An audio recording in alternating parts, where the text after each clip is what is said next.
현장에 나갈 수 있는지 교류 분석이라는 어떤 툴을 한번 살펴보고자 합니다.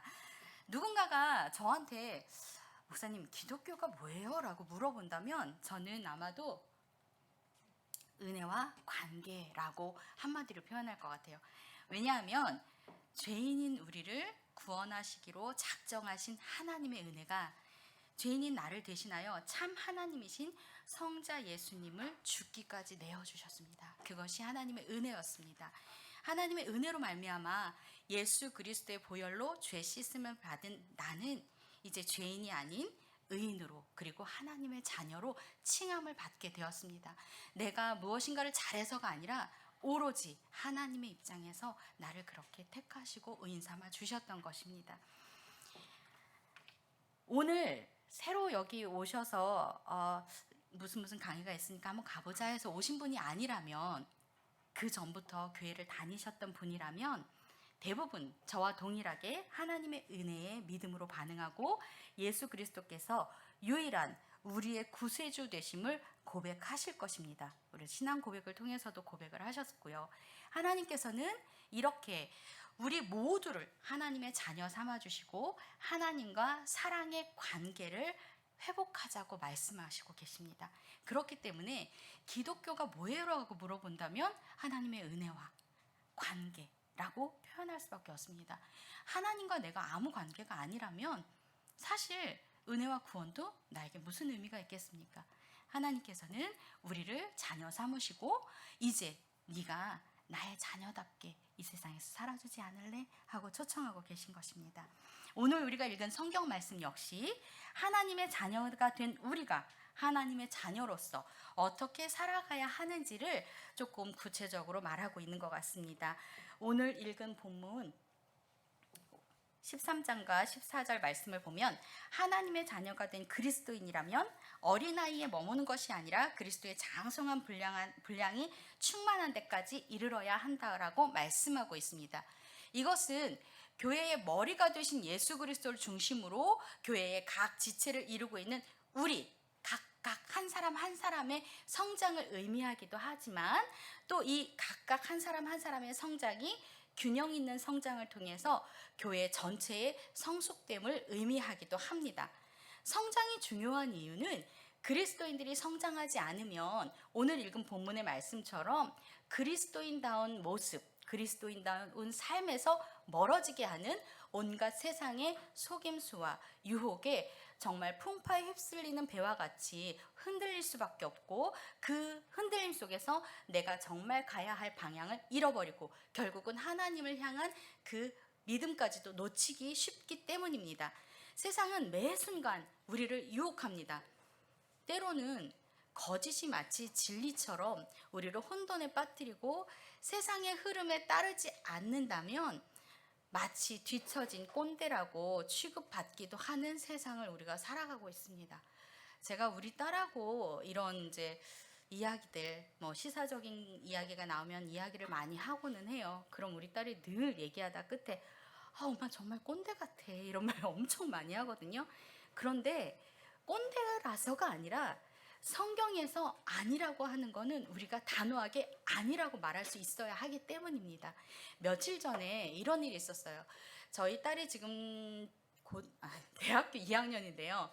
초등학교 때 같이 했던 그 엄마들이 되게 친한 엄마들이 있어요. 그래서 그 엄마들이랑 같이 차를 마시면서 이런 얘기를 하는 겁니다. 어떤 엄마 한 사람이 요즘 젊은이들은 너무너무 쉽게 잠자리도 가지고 사랑에 빠지고 하니까 딸이 어느 정도 성장을 했으면 미리미리 그 팔에 이렇게 심는 임신 안 되게 하는 피임 기구를 심어줘야 하는 것 아니냐라고 저한테 얘기를 하는 거예요. 그런데 그 어머니께서 교인이셨어요. 제가 너무나 깜짝 놀라서 그건 아니지. 아닌 건 아니라고 우리가 가르쳐야 되지. 그랬더니 그 어머니께서 저한테 하시는 말씀이 가르치는 건 가르치는 거지만 우리 아이가 언제 어디서 어떤 일을 당할지 모르니까 미리 예방하는 차원에서 그걸 심어줘야 되는 거 아니냐, 시술을 해줘야 되는 거 아니냐, 그거 가지고 한참을 논쟁을 했습니다. 그 결론은 뭐였냐면 그 엄마는 심어줘야 된다. 그러면서 저한테 이런 거예요. 나도 교회 다녀. 나도 믿음 있어. 그런데 우리 딸 딸이 혹시라도 임신하면 어떻게 하자는 거야. 혹시라도 임신하면 여러분 어떻게 합니까? 낳아야죠. 낳아서 키워야죠. 그건 역시 감당해야죠. 그건 역시 하나님께서 주신 생명이라면 감당해야죠. 그런데 혹시라도 낳으면 어떻게, 혹시라도 그런 일 당하면 어떻게, 그러니까 그거 심어주자. 결국은 아니야 라고 말을 하지만 세상 풍토가 그러니까 무건의 합의를 하고 있는 것입니다. 본인은 아니야, 나 잘 가르치고 있어. 그렇지만 그의 삶의 태도와 방향성은 무건의 합의를 하는 거잖아요. 그걸 통해서 우리 아이가 임신하지 않고 혹여라도 혼전순결을 이뤘을 때 그것을 방지하겠다는 얘기잖아요. 그거는 아니라고 생각합니다. 우리 아이가 그런 일을 마주했을 때도 강하고 담대하게 자신을 지킬 수 있는 아이로 키워내는 것, 그것이 우리 부모의 몫이고, 또 우리 여기 계신 청년들 역시, 그리고 우리 딸 역시 그런 상황을 맞이했을 때 내 자신을 지켜낼 수 있고 나의 가치관이 예수 그리스도인의 삶으로 하나님의 자녀로서 어떤 방향성을 가지고 살아가야 하는가라는 다짐과 그리고 그런 확고한 신념이 있어야 된다고 저는 생각합니다. 어쨌든 우리는 이런 속임수와 유혹에 넘어가지 않기 위해서라도 애써 마음을 지키고 예수 그리스도를 닮은 모습으로 자라가야 합니다. 제가 여러분들과 이런저런 상담을 하다 보면은요, 교회 안에 있다고 하지만 교회를 모태신앙이에요. 저 어렸을 때부터 다녔어요. 그렇지만 그 성장은 여전히 어린아이 같은 성장에서 머물러 계신 분들이 계세요. 그것이 나쁘다는 게 아니라 그럴 때 이런 유혹에 쉽게 빠지기 쉽기 때문에 우리는 반드시 애써 성장하려고 노력을 해야 하는 겁니다. 자, 흔히 회자되는 말 중에 이런 말들 있죠. 사람은 고쳐서 쓰는 거 아니야. 이런 말 혹시 들어보셨나요? 저희 엄마는 그거와 비슷한 말로 뭐라고 많이 표현하셨냐면, 이제 저희 아버지랑 이렇게 트러블 있을 때마다 어이그 검은 개꼬리를 10년을 땅에 묻어봐라, 흰 개꼬리가 되냐, 이렇게 말씀을 하셨어요. 제가 무슨 얘기인지 어릴 때는 이해를 못했어요. 근데 지나서 보니까 강아지 꼬리를 10년 땅에 묻어 놓는다고 여전히 그 검은 강아지 꼬리는 계속 검다는 얘기예요. 사람은 절대 안 바뀐다는 얘기를 하시고 싶었던 것 같아요. 우리들은 쉽게 그냥 사람은 고쳐 쓰는 거 아니야 이렇게 말을 하는데 우리 엄마는 그렇게 늘 말씀을 하셨어요. 결국은 내가 같이 살고 있는 배우자가 나하고 맞지 않는다고 고쳐보려고 애를 써도 결국 그 사람 고치지 못한다는 얘기예요. 그 사람만 못 고치나요? 여러분은 어때요? 여러분 자기 자신이 마음에 쏙 드세요? 저는 제 자신이 조금 마음에 안 들 때도 많아요. 저 사실 엄청 지금 떨고 있거든요. 근데 사람들이 다 저한테 무슨 네가 떨어 맨날 이렇게 말해요. 그리고 저 엄청 낯가림도 심해요. 근데 사람들이 저한테 네가 무슨 낯가림이 심해 막 이렇게 표현을 해요. 그럴 때마다 억울하고 사실은 좀 낯가림도 안 하고 싶고 사실은 좀 떨고 싶지도 않아요. 그런데 그게 마음대로 안 되더라고요. 이게 타고난 성향과 성품이 있는데 하루아침에 바꾸는 건 사실 쉽지 않은 것 같아요. 그리고 우리가 오늘 말한 그것도 사람은 고쳐서 쓰는 거 아니야 라는 말도 사실 근본적으로 틀린 말입니다. 왜냐하면 사람은 물건이나 그런 것처럼 고칠 수 없는 특별한 존재이기 때문입니다. 어쨌든 사람이 쉽게 변하지 않는다는 것은 우리 자신만 뒤돌아보아도 우리가 다 공감할 수 있는 이야기인 것 같아요. 오죽하면 작심삼일이라는 이야기가 나왔겠습니까? 그런데 에릭 번이라는 정신과 의사는 모든 사람은 왕자와 공주로 태어났다라고 이야기합니다. 그리고 이 변화와 성장이 가능한 인간에 대해서 에릭 번은 굉장히 많이 이야기를 하고 있어요. 에릭 번이 제안한 교류 분석은 자기를 인식하고 수용하는데 굉장히 탁월한 이론이에요. 에릭 번은 우리가 누군가를 만났을 때 5가지, 그러니까 원래 크게는 3가지로 표현을 하는데요. 3가지 부모의 자아, 어른 자아, 어린이 자아로 구성되어 있는데 누군가를 만났을 때는 어버이 자아로 소통을 하고 누군가를 만났을 때는 어른 자아로 소통을 하고 누군가를 만났을 땐 어린이 자아로 소통을 한다라고 표현을 하고 있어요.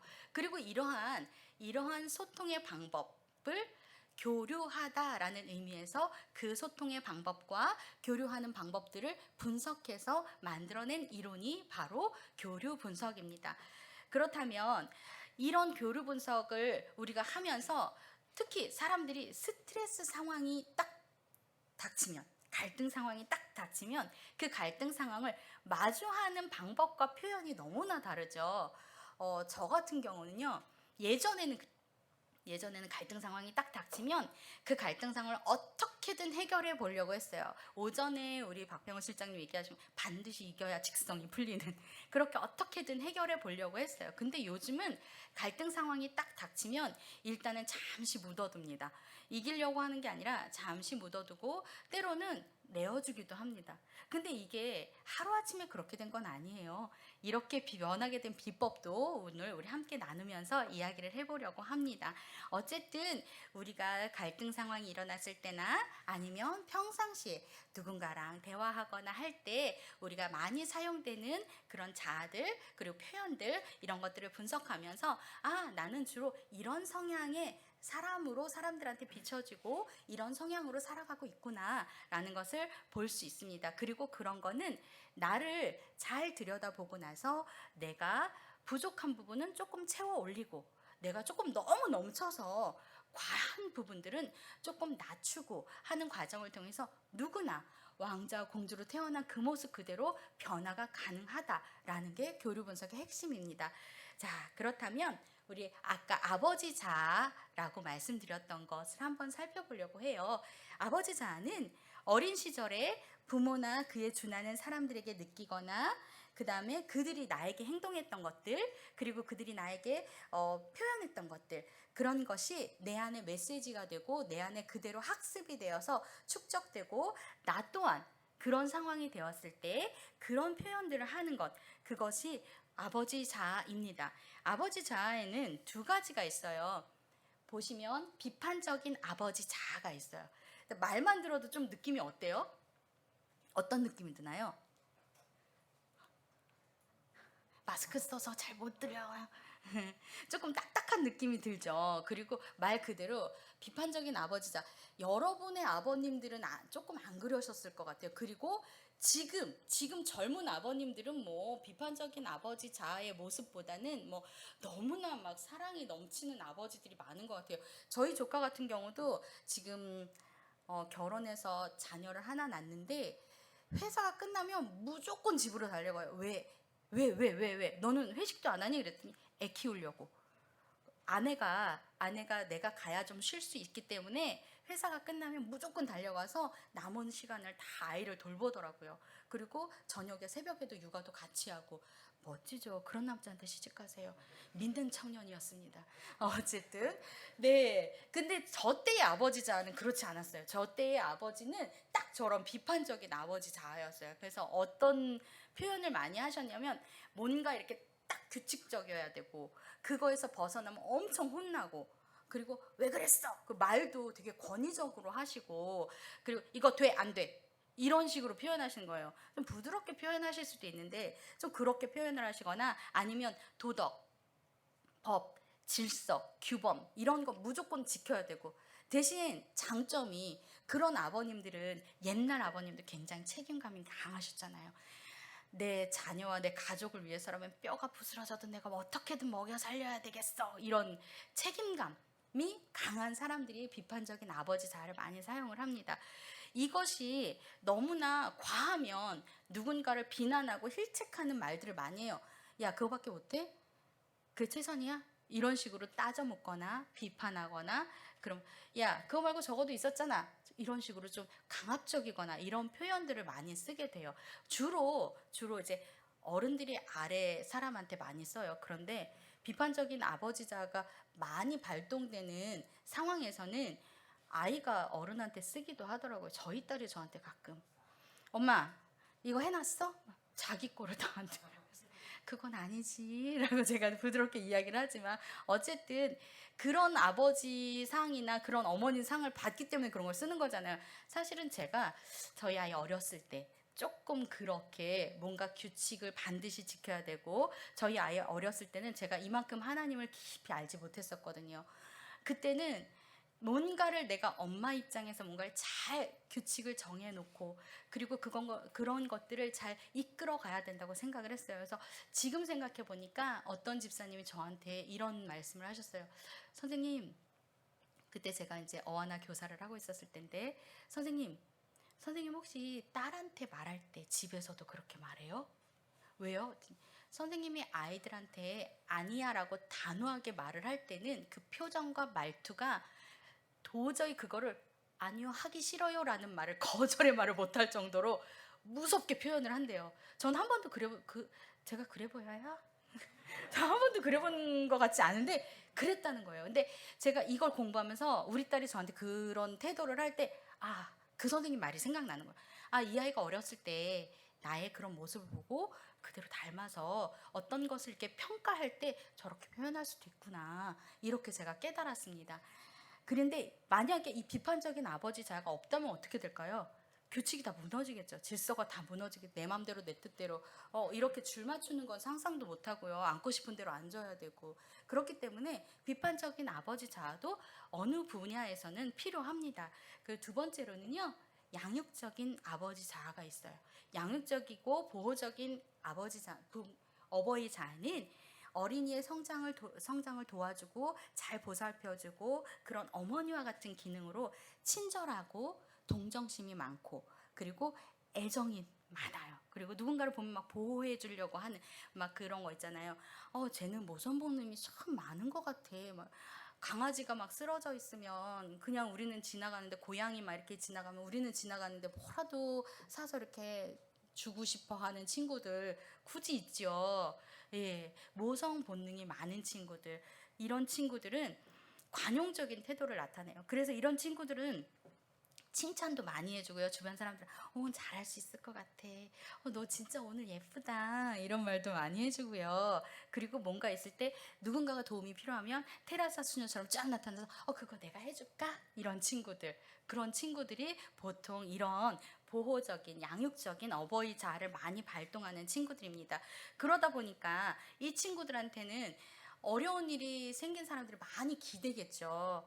그런데 이 친구 입장에서는 받아주는 게 한계가 있어야 되는데 계속 받아만 주다 보면 어느 날은 자기 스스로도 번아웃 될 수도 있어요. 어쨌든 양육적인 어버이 자아도 우리 삶 속에 꼭 필요한 우리의 모습 중에 하나입니다. 근데 이런 게 너무 과하면 어떻게 될까요? 우리 조카가 국어 시험에 이런 걸 썼어요. 답이 우리 엄마였어요. 근데 이제 쭉 나열된 지문을 보고 답을 뭐라고 썼는 줄 알아요? 과잉보호. 그래서 우리 언니가 깜짝 놀라요. 내가 그랬니? 답이 우리 엄마였거든요. 근데 네 개?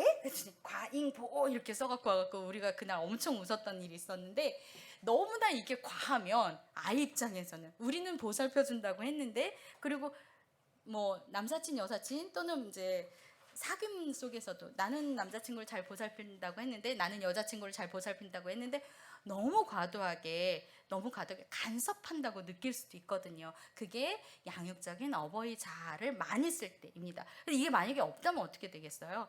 우리 사회가 너무나 각박하겠죠. 그렇죠? 서로 돕고 사는 이런 일들에 있어서 서로가 자기 이권만 따지게 되고 그러겠죠. 그러니까 이것도 반드시 필요하긴 합니다. 그리고 이성적인 성인 자아가 있어요. 이거는 어떤 상황에서 주로 많이 쓰냐면 우리가 일할 때 주로 많이 사용을 합니다. 이성적인 성인 자아는 합리적이고 이성적인 사고를 하고 현실지향적이고 객관적인 정보를 바탕으로 해서 어떤 가능성 탐색하고 또 냉정하게 그런 것을 평가해보고 분석해보고 조금 이렇게 분석가들은 이런 성향의 사람들이 직업적으로도 적합해요. 그리고 수학 좋아하는 사람들, 그런 사람들은 이런 성향의 사람들이 수학하면 너무 좋겠죠. 그런데 예를 들어서 막 그 다음에 볼 거지만 자유로운 어린이자 이런 애들 수학 시키면은 막 몸을 막 뒤틀고 이거 언제 끝나? 이거 왜 꼭 어제도 그런 친구 있었어요. 선생님이 식은 왜 써야 돼요? 막 이러면서 식 안 쓰고 답만 쓰면 안 돼요. 막 제가 학원에서 아르바이트를 하고 있거든요. 학원에 와가지고 학원에 공부하러 왔는데 식 안 쓰고 답만 쓰면 안 돼요. 꼭 오답 노트 해야 돼요. 이러면서 그 한계를 풀기 위해서 온갖 이야기를 다 해요. 근데 보통 이런 에너지를 많이 쓰는 친구, 이런 자를 많이 쓰는 친구는요, 빽빽하게 식 잘 씁니다. 한 군데가 틀리면 선생님 이거 어디서 틀렸어요? 이거 물어보는 친구 있어요. 없는 것 같죠? 있어요. 그런 친구들은 수학을 진짜 잘 해나갈 수 있는 친구들이에요. 그리고 이런 친구는 내가 열심히만 하면 내 의지에 의해서 뭔가 될 거야 라는 의지를 많이 북돋우는 친구들도 이런 성향이 많이 있습니다. 그렇지만 너무나 이런 사람은 어떻게 우리에게 느껴지냐면요, 이해타산이 분명한 사람. 하나를 주면 하나 반드시 받아야 직성이 여기 영상 나가나요? 저희 언니, 둘째 언니가 조금 뭔가를 나가면 안 되는데, 뭔가를 주면 그냥 기쁨으로 받으면 되잖아요. 그럼 그 다음날 꼭 계산을 해서 뭐 사과 하나라도 가지고 와야 직성이 풀려요. 그 반대로 자기가 뭔가를 줬으면 그걸 세고 있나 봐. 내가 지난번에 그거 했는데 너 기억하지? 막 이렇게 가끔씩. 그러니까 반드시 이 사람은 이 자기가 생각한 어떤 이 그 틀에서 주거니 받거니가 반드시 돼야 돼. 그래야 합리적이지 않아? 그리고 또 저한테 이런 얘기를 한, 제가 이제 주일 사역을 요즘 잠깐 쉬고 있어요. 야, 너 목사 되느라 공부를 얼마나 많이 했는데 좀 교회를 좀 알아봐. 너를 찾는 교회가 어딘가에 있을 거야. 너가 이렇게 쉬고 있는 건 우리나라에 큰 손실이야. 아니 언니, 절대 손실 아니야. 공부했으면 반드시 사역을 해야 된다는 뭐 그런 왜냐하면 투자를 했으면 반드시 건져야 되는 그런 틀이 조금 있는 거예요. 그런데 우리 언니가 어느 날 저한테 이런 고백을 하는 거예요. 상수가, 지나서 보니까 나는 열심히 한다고 했는데 내 안에 사랑이 없었더라. 내가 그걸 요즘 깨달아. 저희 언니가 60이거든요. 저희 언니가 20살 때부터 예수님 믿었어요. 60이 돼서 이제 그런 고백을 하는 거예요. 그래서 하나님의 은혜로 내가 너무 감사해서 했으면 그걸로 끝났어야 되는데 나는 그거에 대한 결과가 반드시 나오길 기대했어. 왜냐면 성향 자체가 그러다 보니까 결과가 안 나오면 뭔가가 불안하고 자기가 손해보는 것 같고 그랬다는 거예요. 근데 그 내면에 있는 그 갈등을 누가 알겠어? 본인만 알잖아요. 그거를 하나님 앞에 꺼내놓고 기도하다 어느 날 깨달은 거예요. 아, 내 안에 사랑이 없었구나. 나는 주는 것만큼 반드시 받아야 된다고 생각을 했고, 내가 투자한 만큼 결과가 있어야, 그래야 내가 성공했다고 생각했구나. 그거를 이번에 깨달았다고 저한테 고백을 하더라고요. 너무 감사하죠. 깨달아서 우리도 이렇게 깨달아가는 여정 가운데 있는 것 같습니다. 어쨌든 저런 이성적인 성인자가 없으면, 너무 과도하면 조금 컴퓨터 같고 딱딱하고 기계적이고 쟤 왜 이렇게 내결한 같니? 뭐 이렇게 우리가 느껴지기도 하지만, 그게 또 없으면 어떤 우리가 분석을 해야 될 때라든지 미리 뭔가를 탐문을 해서 준비를 해야 될 때라든지 계획을 세울 때라든지 이럴 때 우리가 굉장한 곤란을 겪게 되겠죠. 그래서 저 이성적인 성인 자도 역시 반드시 필요합니다. 자, 그렇다면 우리가 제가 제일 좋아하는 자유로운 어린이자. 자유로운 어린이자. 어린이자도 두 가지로 나눌 수 있어요. 하나는 자유로운 어린이자, 또 하나는 수능적인 어린이자로 나눌 수 있는데요. 자유로운 어린이자는요, 조금 약간 이렇게 들떠 있는 사람. 제가 이런 성향이 약간 속에 내재돼 있어서 사람들이 저를 볼 때, 야, 네가 무슨 떨어, 네가 무슨 낯가림이 심해. 근데 저 사실 진짜 낯가림 있어요. 그런데 남들은 모르더라고요. 근데 제 내면에, 그리고 저 어렸을 때, 제가 아주 어렸을 때는 자유로운 어린이자를 굉장히 많이 썼어요. 욕구에 의해서 좋으면 좋은 거지, 싫으면 말고, 뭐 너 아니면 내 친구가 없어? 어디서 나온 자신감인지 모르겠지만 좀 그런 성향이 있었고요. 하고 싶은 건 반드시 해야 되고, 내가 feel, 느낌에 이거 하고 싶어 그럼 반드시 해야 되는 거예요. 그렇지 않으면 그게 머릿속에서 떠나지가 않고, 그러면 이제 엄마 몰래라도 막 해보고. 제가 저희 집이 조금 가난했어요. 그래서 학교 가는 것도 돈이 드는 거는 다 안 됐었거든요. 초등학교 때도 학교에서 미술, 저희 때는, 지금은 학교를 가면 학교에서 모든 재료를 다 주지만 옛날엔 다 가지고 가야 돼요. 학교에서 미술 재료 가지고 오라 했다고 가방 뺏기고 그날 학교 못 가는 그런 일이 있었어요. 그만큼 저희가 가난했거든요. 근데 너무너무 밴드부가 하고 싶은 거야. 초등학교 6학년 때.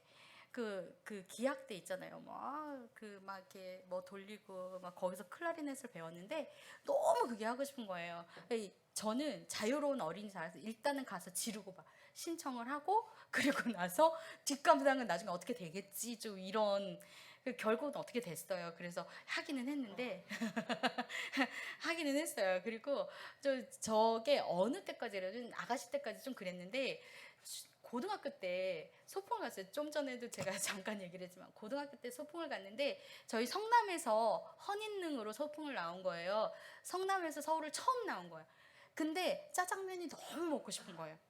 소풍이 끝나고 그 버스비로 버스 타고 선생님이 버스 정류장 앞에서 꼭 이 버스 타고 가야 돼. 그리고 이제 다 이렇게 헤어졌는데 친구 하나 꼬셨어요. 야, 짜장면 먹고 가자. 짜장면 먹고 이걸로 짜장면 먹고 걸어가면 되지. 꼬셨어요. 그쵸. 그게 저런 자유로운 어린이자 꼬셔가지고 짜장면을 일단 먹어야 걸을 수 있어. 그래고 그 앞에서 샥 돌으니까 중국집이 있어서 그 돈으로 짜장면을 먹고 이제 걷기 시작한 거예요. 어둑어둑해졌는데 그때는 핸드폰도 없죠. 아무것도 없어요. 뭐 삐삐도 없었어요. 저 아가씨 지나서 삐삐 나왔으니까 걸어도 성남이란 단어가 안 보여요 길거리에. 아무리 근데 고등학교 1학년 여자애가 걸으니까 뭐 얼마나 빠르게 걸었겠어요? 아무리 봐도 안 나오고 날은 어둑어둑하고 나중에 이제 방향을 어디로 가야 될지 모르겠는 거예요. 사거리쯤 나오니까 너무나 무서웠는데 제가 가져 꼬셨잖아요. 자유로운 어린이자이기 때문에 애들 꼬셔서 선동은 했는데 감당이 안 되더라고요. 근데 민중의 지팡이 경찰차가 딱 앞에 보이는 거예요. 일단은 세웠어요. 아저씨.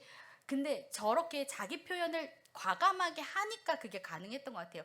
아저씨, 저요 집이 성남인데요. 저희 집까지 좀 태워다 주실래요?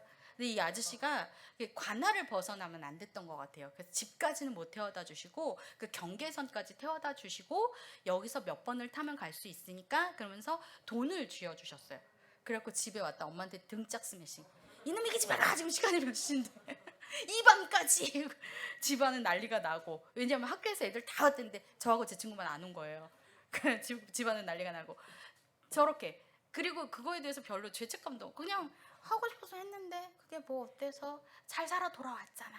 근데 엄마 생각을 전혀 안 하고 그랬던 때가 있었습니다. 자유로운 어린이 자아는 표현력도 되게 좋아요. 그래서 어렸을 때는 그림도 잘 그린다는 소리도 들었고 연극부도 했었고 근데 어느 날 이렇게 위축되었는지 어쨌든 자유로운 어린이 자아를 가진 사람은 상상력도 풍부해요.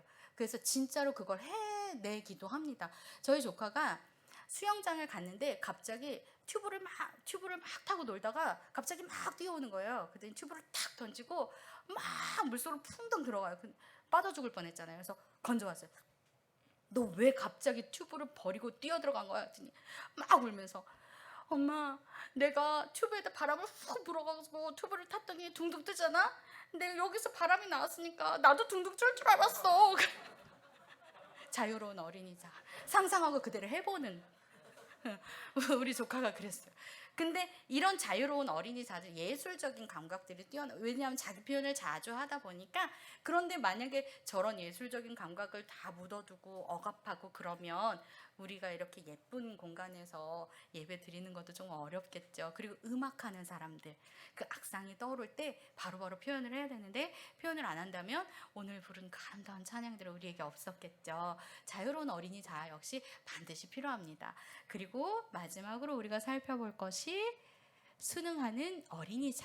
순응하는 어린이자는요, 누군가가 뭐를 주도적으로 해줄 때 마음이 편안해요. 우리 딸이 저한테 막 그렇게 지적질하면서 때로는 저한테 엄마 막 일하고 있는데 막 전화해요. 엄마 나 누구누구 만나러 가야 되는데 바지 뭐 입을까? 근데 일하다가 엄마가 여기서 네 바지를 어떻게 알아? 그러면 사진 찍어서 카카오톡으로 보내줘. 엄마 이 바지가 좋겠어, 이 바지가 좋겠어.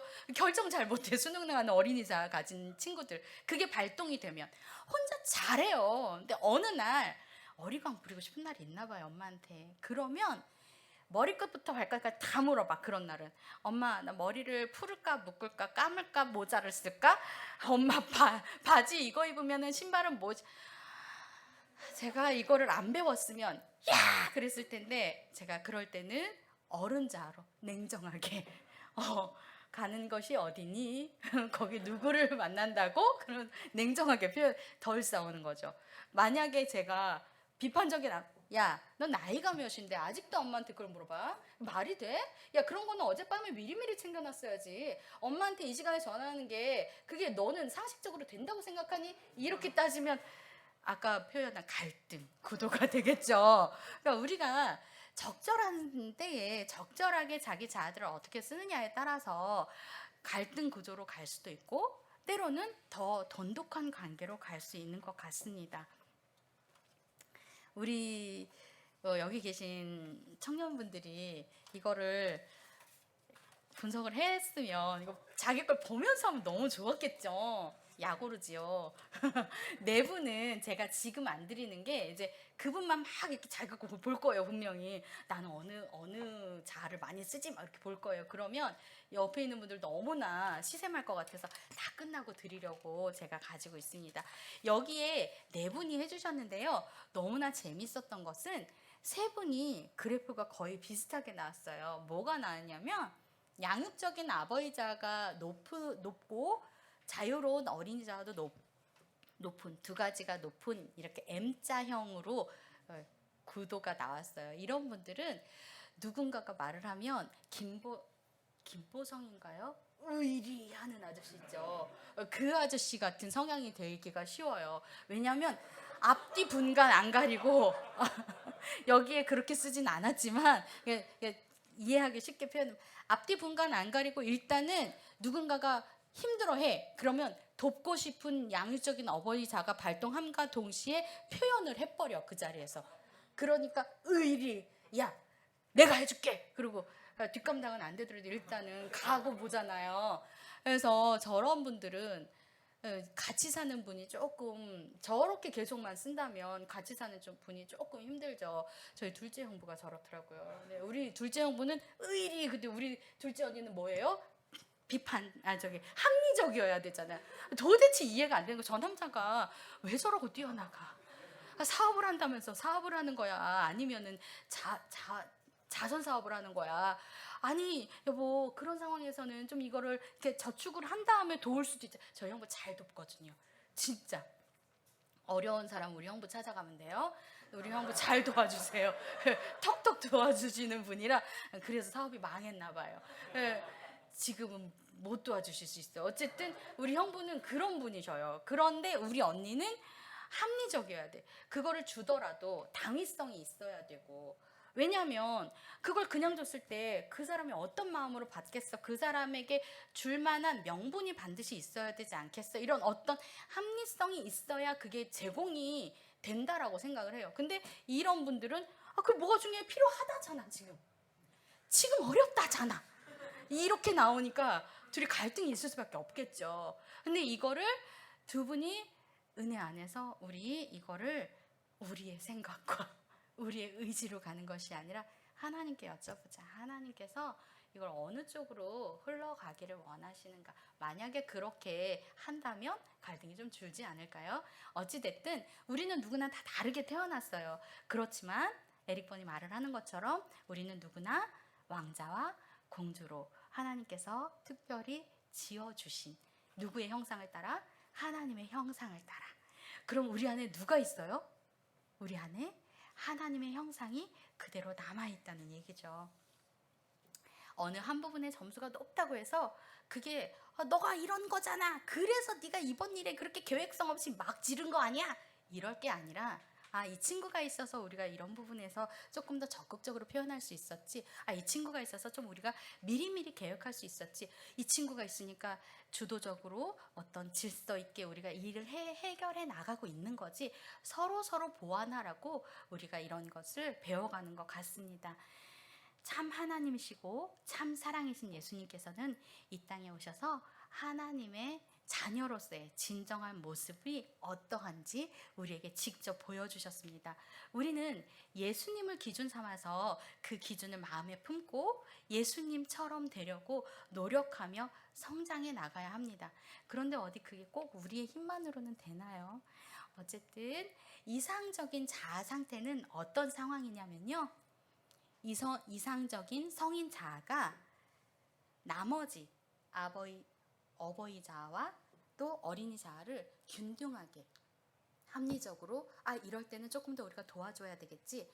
이럴 때는 조금 우리가 기쁜 건 기쁘다고 말해야지. 왜 이렇게 억압돼 있어? 좀 즐겁게 살아보자. 이렇게 조금 양쪽에서 주도권을 잡고 이성적인 성인 자아가 양쪽 날개를 잘 사용을 할 때, 그럴 때 이상적인 자아 상태로 갑니다. 예수님께서 이런 모습이셨던 것 같아요. 제가 성경을 읽어보니까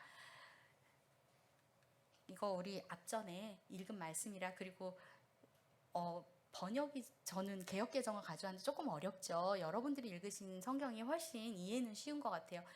예수님께서 그런 모습으로 우리에게 하나님의 자녀는 이렇게 살아가는 거야 하는 여러 가지 본을 보여주셨습니다. 특별히 우리가 아버지자, 어머니자, 어른자, 자유로운 어린이자, 순응하는 어린이자를 조금 전에 살펴보았는데 하나님의 모습에도 이 5가지가 다 들어있더라고요. 제가 한번 우리 청년들과 함께 나누도록 하겠습니다.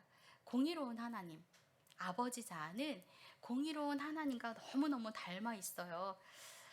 시편 50편 6절 말씀에 보면 하늘이 그의 공의를 선포하리니 하나님 그는 심판장이시미로다. 공의로운 하나님이 없으시다면 우리가 죄에 대해서 반드시 대가를 치를 필요가 없었겠죠. 공의로운 하나님이 계시지 않았다면 우리가 우리의 죄로 인해서 예수님이 필요 없는 싸구려 은혜가 될 수밖에 없습니다. 공의로운 하나님은 죄에 대해서는 반드시 벌하셔야 했기 때문에 우리를 하나님의 모양과 형상으로 지으셨지만 죄인인 우리를 함께 연합할 수가 없으셨던 거예요. 공의로운 하나님께서는 그 죄에 대해서 반드시 심판하실 수밖에 없으셨습니다.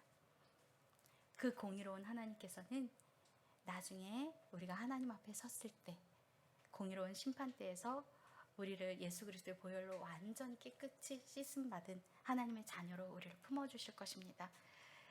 두 번째로 어머니 자아, 우리 양육적인 어른 자아였었죠. 양육적인 어른 자아는 사랑의 하나님의 모습이 너무나 잘 담겨 있는 것 같습니다. 우리 어머님들 어때요? 자신을 내어주기까지 헌신하시죠. 우리 하나님 역시 그러셨던 것 같아요.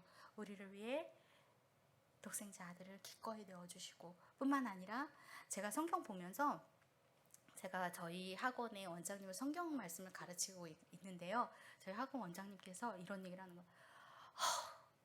진짜 하나님 대단하세요. 왜요? 이제 출애굽기 나가면서 그 얘기를 하시는 거예요.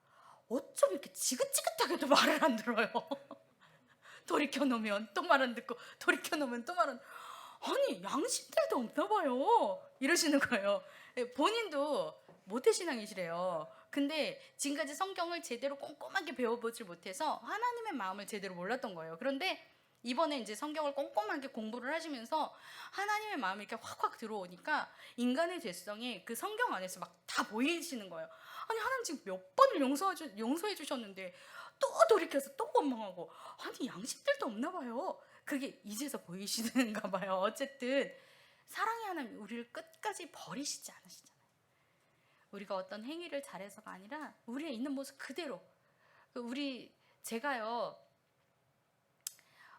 저희 딸을 낳아 보니까 하나님을 그냥 머리로 아는 게 아니라 이렇게 마음으로 알아지는 부분들이 있더라고요.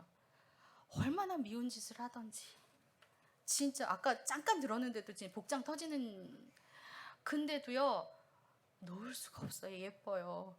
진짜로. 그거는 뭐라고 표현을 할 수가 없어요. 그리고요 지금도요 제가 여기 와서 이렇게 강의를 한다는데 아침에 저 나오는 뒤통수에 대고 엄마 나랑 어디 좀 가, 나 거기 꼭 가고 싶어, 그 얘기를 했는데 제가 엄마가 오늘은 체력적으로 너무 힘들 것 같아. 근데 강의 전에 점심시간에 카톡이 또 왔어요. 엄마 나 거기 꼭 가고 싶어, 거기 꼭 가자. 그런데 밉지가 않아요. 만약에 낯선 어떤 애가 나한테 그렇게 계속 요구를 한다면 얘 좀 봐 미쳤나 봐 내가 몇 번을 얘기했어 나 오늘 피곤하다고 그랬을 텐데 이게 끊임없이 받아들여지는 게 제가 아이를 낳아 하나님께서 나를 이렇게 끊임없이 받아들여 주셨구나 저는 그거를 너무너무 뼈저리게 느낀 사람이에요. 왜냐하면 저는 여기 있는 청년들 보면서 아까 뒤에서 찬양하면서 약간 좀 이렇게 눈물이 나더라고요. 왜냐하면 저 청년회 때 이렇게 하나님 앞에 찬양하지 않았거든요. 저 청년회 때에 여러 가지 어려운 상황이 있어서 하나님한테 직접적으로 도전을 했어요. 제가 21살 때는 청년회 임원이었어요. 근데 어느 정도로 하나님에 대해서 모르고 성경에 대해서 몰랐냐면 청년부 임원인데 제가 임원이니까 어린 임원이니까 위에 회장 오빠들도 막 있잖아요. 근데 제가 또 선동을 해서 오빠 호프집에도 하나님 계셔. 회의는 호프집에서 하는 거지. 근데 다 끌고 호프집에 간 적이 있어요. 진심. 어디 저거 나가면 안 되는데 호프집에 간 적이 있어요. 그거를 몰랐어요. 그게 죄라는 거를 몰랐어요. 진심으로 몰랐어요. 그리고 내가 열심히 하면 교회에서도 인정받고 하나님도 나를 인정해 주실 거라고 생각을 했었어요. 진짜로 몰랐어요.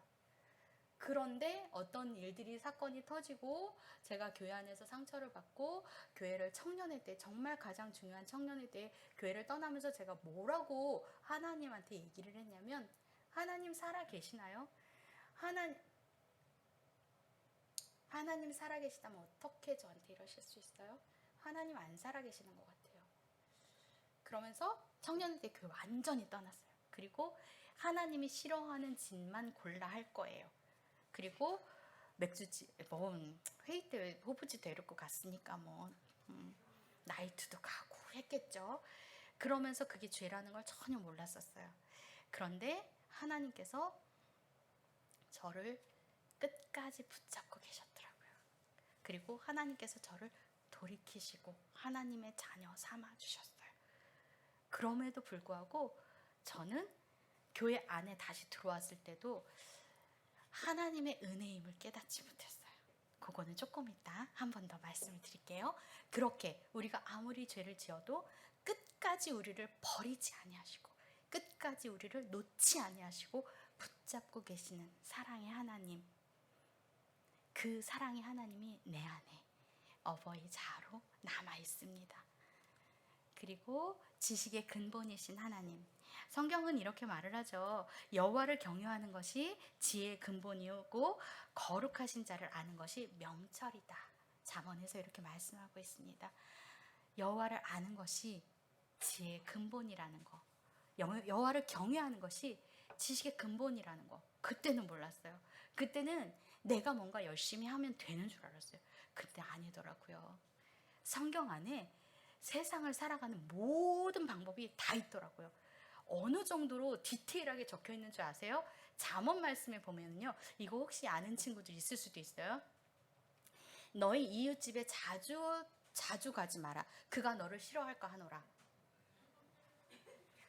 진짜 있어요.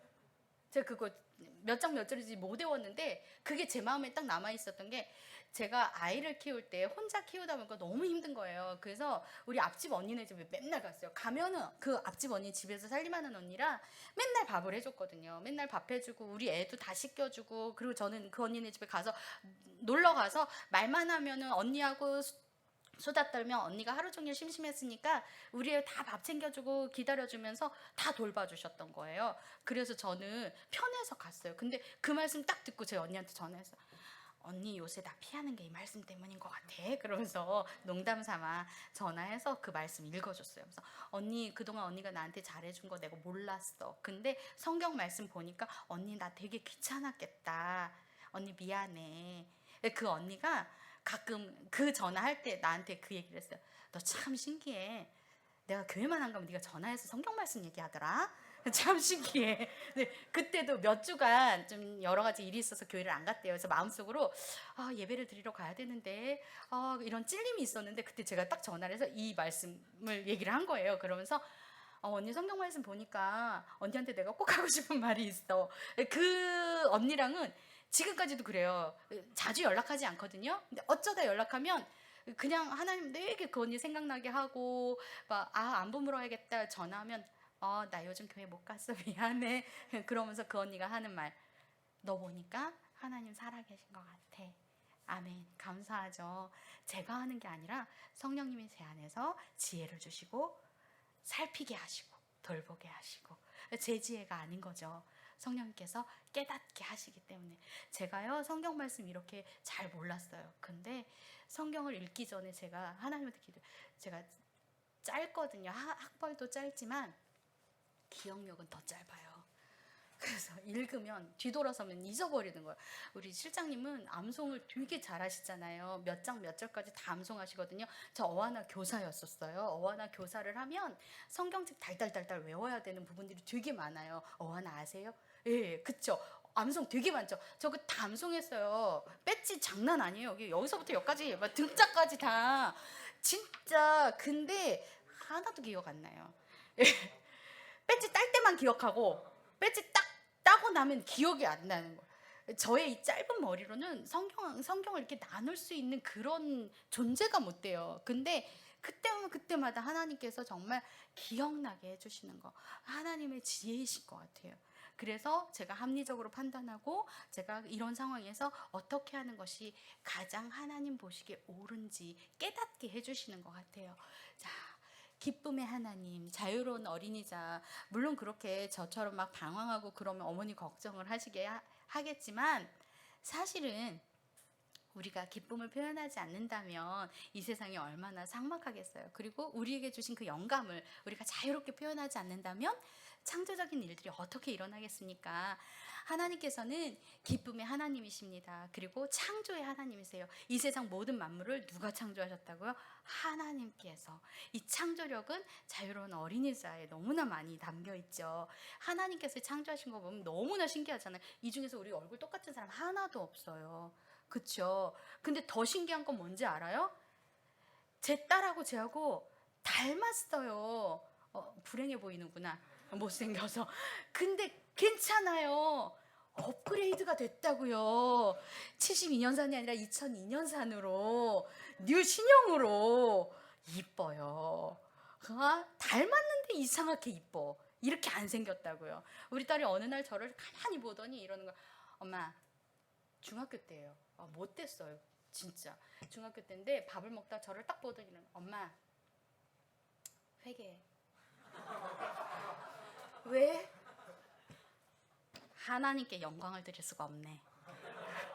한참 중학교 때라 이제 외모에 관심이 많을 때였나 봐요. 제가 말빨로 지겠습니까? 옆집 언니를 그렇게 해갖고 밥도 얻어먹은 사람인데 제가 딱 생각했죠. 야, 너 회개해. 왜? 하나님의 작품을 너 지금 망가졌다고 얘기를 하는 거잖아. 너 회개해. 하나님의 작품을 왜 그렇게 평가해? 그랬더니 가만히 밥을 2숟갈 먹더니 씩 웃음 드는데, 엄마 회개해. 왜? 하나님의 원래 계획은 이거 아니었어. 엄마가 40년 동안 망가뜨려 놨잖아. 회개할게.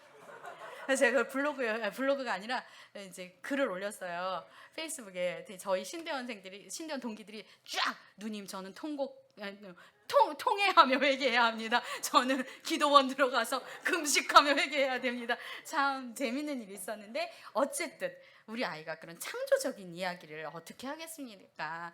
하나님께서 주신 기쁨의 하나님, 자유의 하나님, 하나님께서 주신 아이디어로. 그런데 너무나 감사한 건 우리의 이야기 속에서 누가 있어요? 하나님이 계시다는 거죠. 우리의 대화 속에서 하나님이 살아계시고 하나님이 우리를 창조하신 것을 인정하고 있고, 그리고 하나님이 우리를 계획하고 계신 걸 우리 아이가 알고 있더라고요. 그게 저는 너무 감사했어요. 어쨌든 기쁨의 하나님은요, 어느 정도 우리를 기뻐하시냐면요, 스바냐서 3장 7절 말씀을 보면 너희 하나님 여호와가 너희 가운데 계시니 그는 구원을 베푸실 전능자이시라. 그가 너로 말미암아 기쁨을 이기지 못하시며 너를 잠잠히 사랑하시며 너로 말미암아 즐거이 부르며 기뻐하시리라 하시니라. 아멘. 하나님께서 우리 청년들을 인하여, 청년들로 말미암아 지금 기쁨을 이기지 못하신대요. 아까 찬양하면서 제가 그 하나님의 마음 느꼈어요. 하나님, 제가 젊음의 때에, 청년의 때에 저렇게 하나님을 찬양했었어야 되는데 하나님 저들 얼마나 지금 기쁘게 받으세요. 진짜 기쁨을 이기지 못하겠더라고요. 기쁨의 하나님, 자유로운 어린이 자 안에 우리 하나님의 모습이 담겨 있습니다. 그러니까 막 자유분방한 친구 보면은 쟤 왜 저렇게 오늘은 나대가 아니라 하나님, 우리 친구가 오늘은 창조의 아이디어가 또 샘솟았군요. 또 표현하고 있군요. 저 친구의 아이디어가 또 오늘 얼마나 우리를 기쁘게 할까요? 이렇게 기쁨으로 받아주셨으면 좋겠습니다.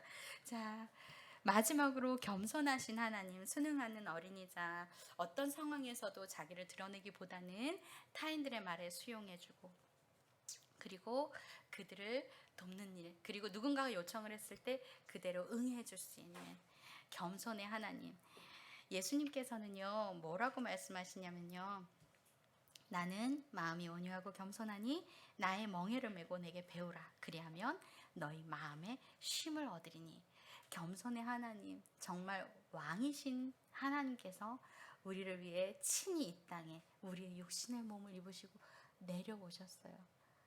그것부터가 하나님의 겸손하심, 하나님의 선하심, 그리고 성부 하나님의 그 계획에 죽기까지 십자가에서 돌아가시며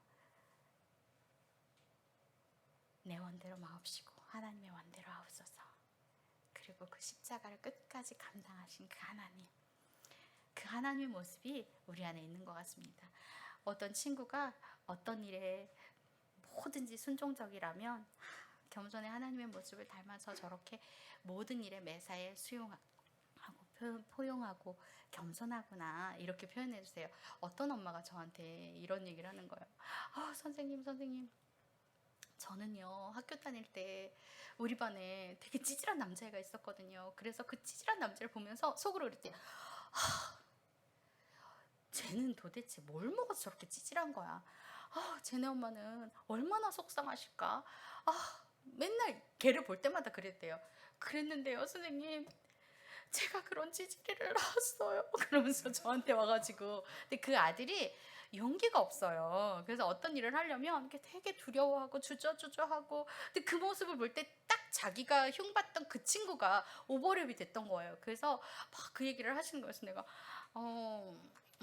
어머니, 하나님께서 우리 친구의 그 조심성을 통해서 뭐 너무 나대면, 이제 아까도 얘기했지만 팔 부러지고 다리 부러지고, 의사 선생님 그랬대요. 부러져서 오는 애는 건강한 애입니다, 어머니, 그러셨대요. 이제 저희 친구 엄마들도 아유, 네가 딸만 키워서 모르는데 아들들은 잘 때랑 아플 때 외에는 궁둥이를 붙이지를 않아.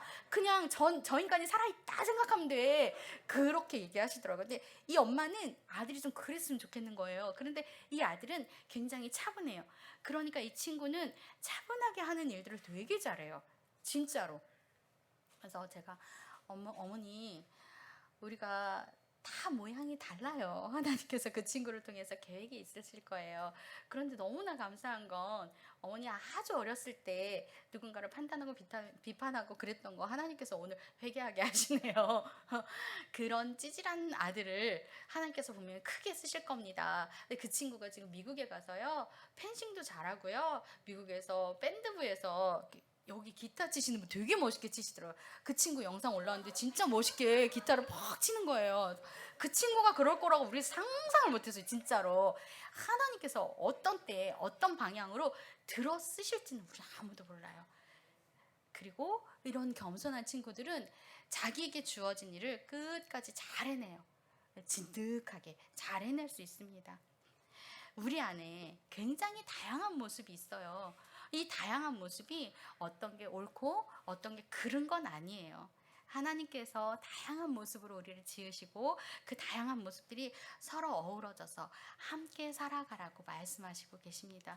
그래서 부족한 거, 나의 부족한 거 이 친구가 채울 수 있고, 이 친구의 넘치는 거 내가 조금 덜어줄 수 있고, 그렇게 해서 우리가 한 연합체로, 공동체로 살아가라고 지금 말씀하시고 계십니다. 바울은요, 15절에서 이렇게 말하고 있습니다. 오직 사랑 안에서 참된 것을 하여 범사에 그에게까지 자랄지라. 우리가 이 사랑 안에 있다면요, 제가 아까도 말했죠. 제가 우리 딸을 사랑하지 않고서는 어떻게 그 이야기들 다 수용을 할 수 있겠습니다. 사랑이 없으면 사랑이 없으면 하나님을 기쁘시게 못한다 그랬어요. 우리가 누군가를 수용할 때 우리의 의지로 어떻게든 수용해 볼 거야. 오늘 배웠는데 뭐 오늘부터 내가 다 수용해 볼 거야. 의지를 불끈 세우지만 우리의 의지는 금방 사그라들 수밖에 없어요. 제가요 이렇게 하나님을 알고 하나님이 저를 다시 돌이키시고 그런 과정들이 얼마나 많았겠어요. 그리고 제가 얼마나 은혜를 받았겠어요. 아까처럼 하나님 안 계시죠? 이러면서 떠났던 그 방탕한 아이. 탕자 얘기 전 남녀 얘기 같지 않거든요. 제 얘기 같거든요. 그런 아이를 불러다가 하나님께서 하나님 자녀 삼으시겠다고 불러주셨어요. 그런데 제가 목사 되기 직전에 전도사 때 어떤 일이 있었냐면요.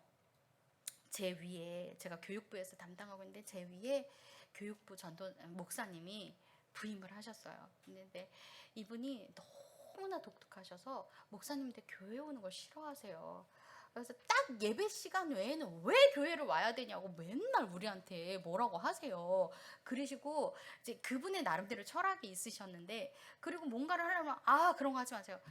항상 부정적으로 말하고 그러니까 저는 이제 막 뜨거워진 거잖아요. 왜냐면 내가 그 세상에서 막 방황하는 나를 하나님 건지셨어. 내가 이제 어떻게든 하나님 뜻대로 살아볼 거야. 그랬는데 막 매번 막으시는 거예요.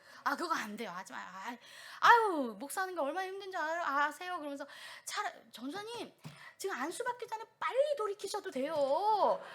이게 쉬운 일이 아니에요. 이 길 가는 게 맨날 이러세요. 그러니까 제가 어느 날은 이 안에서 막 불편함이 올라오기 시작하는 거예요. 화가 올라오기 시작하는 거예요. 제가 배운 게 있잖아요. 어디 가서 말을 하겠어 그걸. 하나님께 토해라. 아까 우리 실장님 설명하셨죠. 하나님께 토해내라. 그래서 제가 작정을 하고 기도를 하러 들어갔어요. 그래서 하나님께 토해냈어요. 하나님, 뭐 저딴 게 목사로 와가지고요. 하나님, 제 진짜 하나님 믿는 건 맞아요. 이러면서 왜냐면 저보다 나이가 12년 어렸거든요. 막 제가 하나님께 따다다다다다다다다 그러면서 막 눈물 뿌려 기도를 하는데 하나님께서 그 순간 저한테 저의 지난 과거를 주마등처럼 이렇게 쫙 보여주시는 거예요.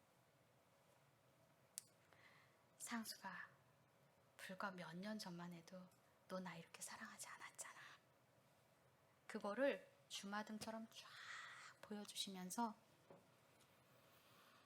네가 30여 년을 살아온 저 아이의 삶의 여정을 다 아니? 저 아이는 나와 함께 가는 그 여정의 어느 중간에 있는 거야. 너랑 만나는 그 찰나 때문에 네가 저 아이를 통해서 그렇게 울부짖으며 기도하니 너의 모습을 통해서도 누군가가 그렇게 울부짖으면서 기도했을 거다.